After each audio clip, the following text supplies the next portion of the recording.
Was this your first time in Myanmar? Yeah, it's not the time of trying, but it was the first time we were successful. We'd tried before to go in the official route, but the Myanmar authorities were not having any of it at that time. I mean, this is a long, long time ago, and it was actually much more to do with a typhoon than it was actually the many other political problems that the government was going through at that stage. But as we were discussing, the journalists do get allowed in to Myanmar, but the problem is that, and our teams have experienced it, you're not unwatched. You can't go where you want to go. It's what the government wants you to see. And what has become clear, I think, become clear even to our team that was there a year or so ago, is that the authorities had been very successful in actually denying that there's a civil war taking place and controlling the narrative and controlling the amount of pictures that come out. And I think that was one part of our determination to go in and see what it was like, was based on that. We know something's happening. I think what we didn't expect to find out was just how big the problem is for the government, how large, how widespread the civil war is, how many people are displaced from their homes, how many civilians are being attacked every single day by the Myanmar government, and who still deny it and are getting a little but not much criticism from the international community. And I think a lot of that is because of their system and their program of control of that information has been so effective. So what was it like? You were there for 31 days, right? So what was it like in terms of the access that you had, the fact that you didn't have anyone looking over your shoulder and seeing what you were doing?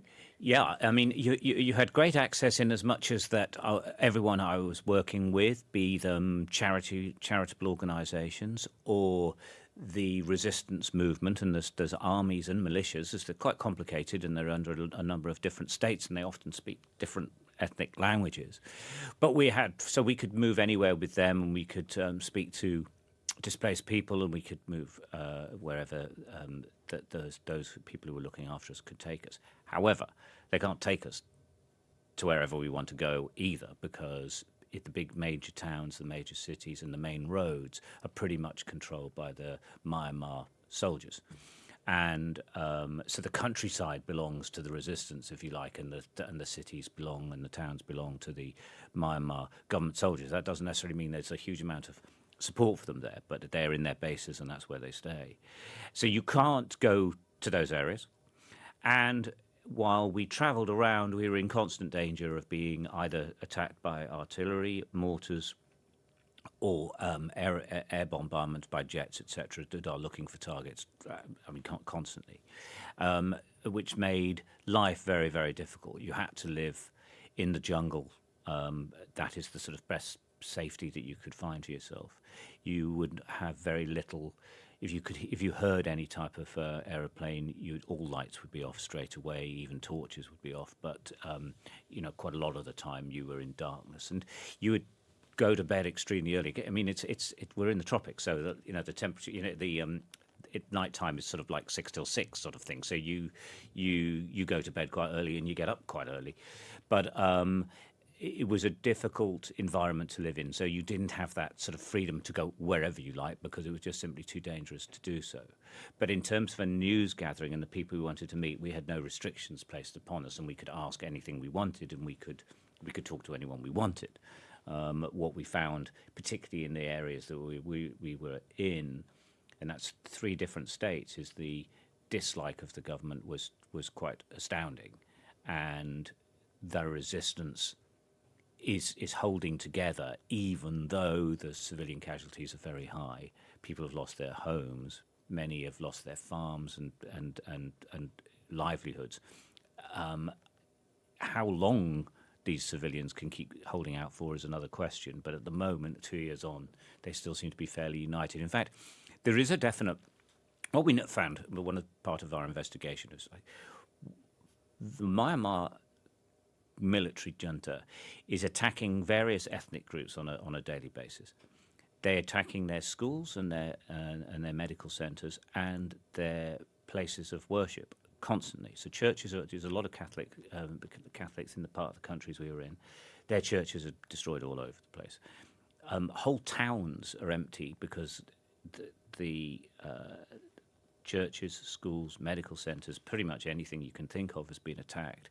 And so you have this enormous number of people who are displaced from their homes, but who are actually saying to us when we talk to them how that instead of breaking their resolve, in many ways the Myanmar authorities are actually making that resolve even stronger, which I think that they did not expect to happen.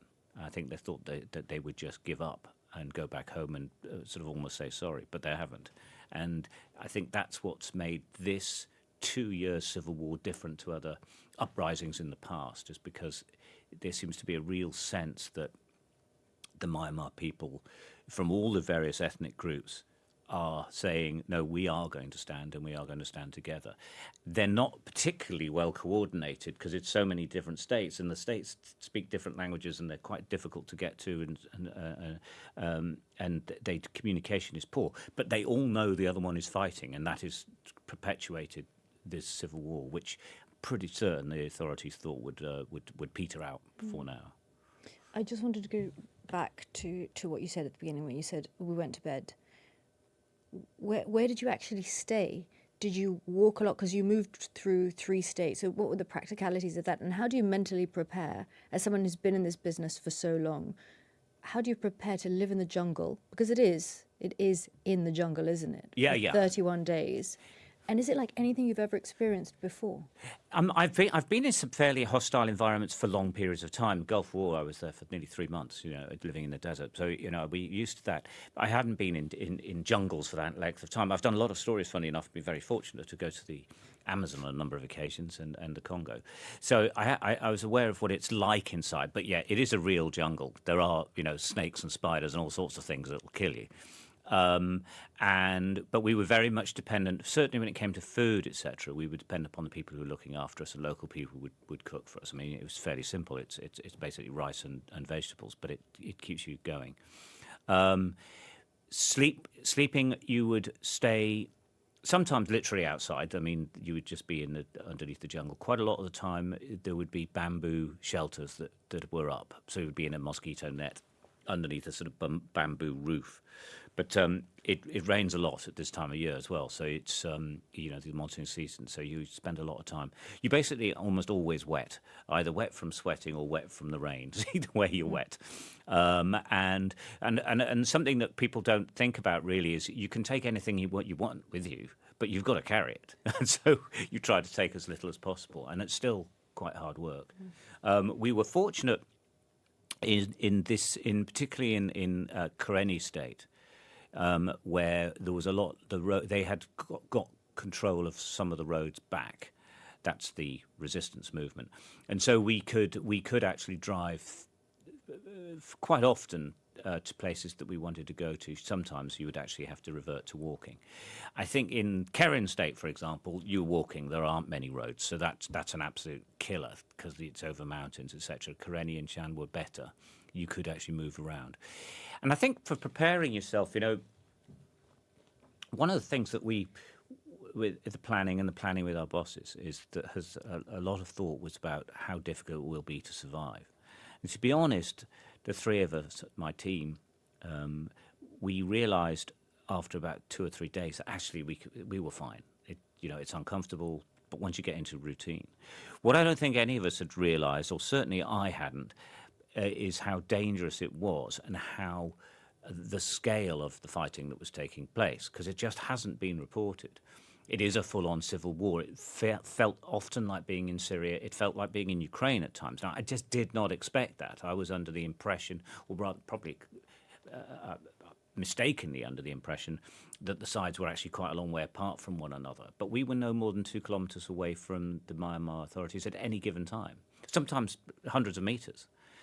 Forests are quite good, or jungles quite good for hiding in, but that is really close to them.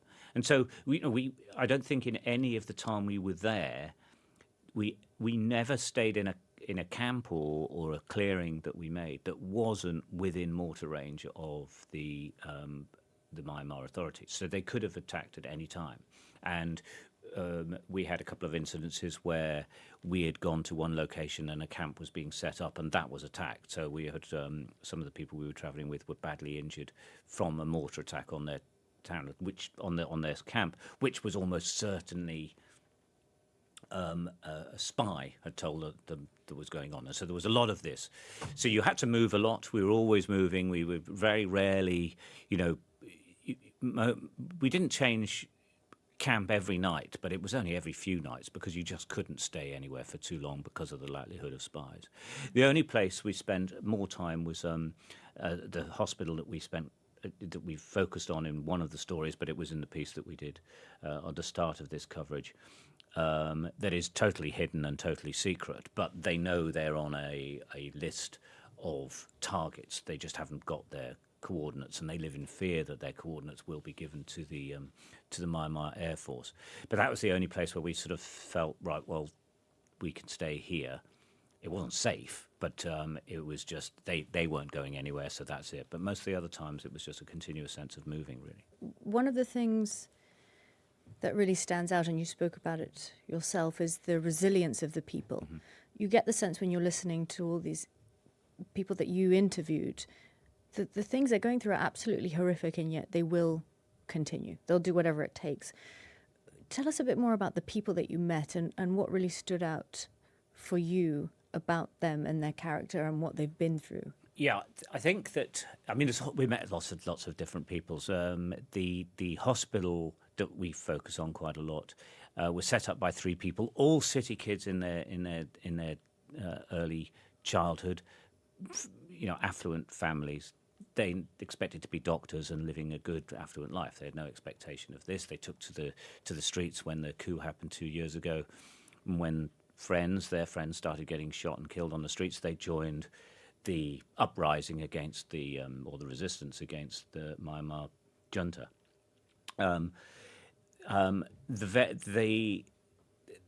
Their resilience in dealing with what is quite horrendous every single day is quite remarkable. The fact that they just keep turning out, I said in my pieces, acts of miracle in many ways, miracles that they're doing on people, brain surgery in the middle of the forest, for example. You wouldn't have thought it was possible.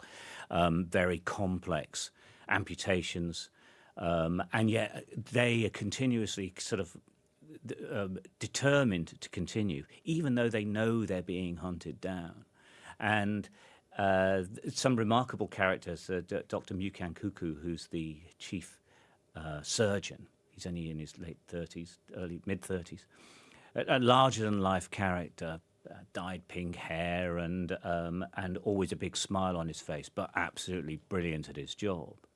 And others within that group that were there were just inspirational to all of us, actually.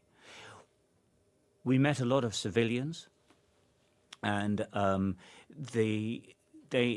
was always remarkably impressed by how determined they are too, even though they've lost their homes, they've changed their towns, even though they're scared the whole time, even though may have been forced out of their homes 2 or 3 times and taken their kids in the middle of the night. All of these type of things that they've had to do, they still enduringly carry on fighting. Some of them have only moved a few miles away from where their original homes were because they want to stay near the rice fields. They see they have no choice but to do that. It's still incredibly dangerous, but they put up with it. And again and again, and this is something that happened a lot to us, was people saying, why do we get no support from the international community?